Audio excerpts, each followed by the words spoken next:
Are you feeling the pinch and feeling under pressure to do more with less? I wouldn't be surprised if you are, because I'm hearing it from most clients and from friends, even from family members, that we've got moratoriums on hiring, budget cuts, restructuring, and people are feeling a bit stretched and not sure exactly how we're going to meet our deliverables and our targets with the resources that we have. So I think it's really, really important to make sure that you can keep your workforce engaged. And if you're thinking of this in a personal context within your family, these pointers I'm going to share with you today can also help you around that. So I'm going to help you to focus on instilling pride. So the P of pride is to create a positive environment.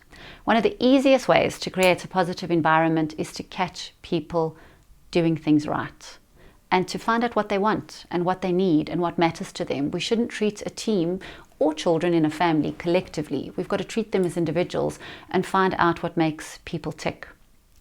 The R is to recognize everyone's efforts.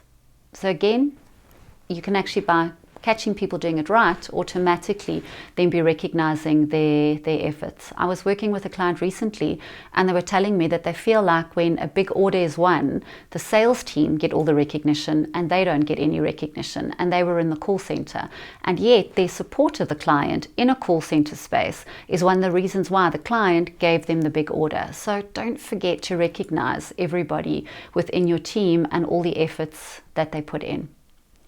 The I of pride is to involve everyone. And this can be tricky because when we're stretched and under pressure, we might just want to make kind of autocratic decisions as leaders or as the parents in a family.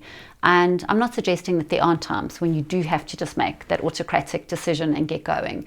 But research shows that if we involve people in target setting, if we involve them in the path forward to reaching our goals, they're far more likely to go along and to achieve it. So involve people and let them feel like they're creating that solution and the way that you're going to move forward.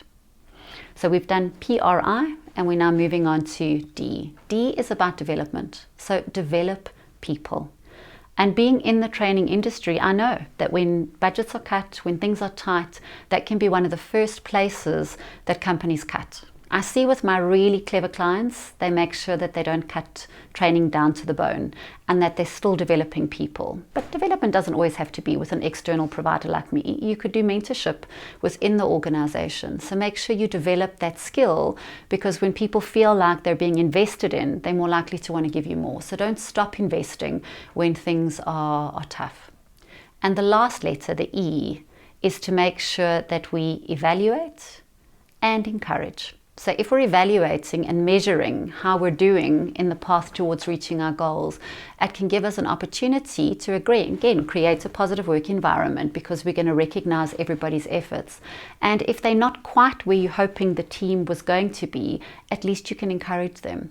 So if you think about it, when you're watching a rugby match or you're watching a football game, they don't only cheer when the goal's in the net or when the ball goes over the touchline. We make sure that we cheer all the way along, because we want to encourage people to keep going.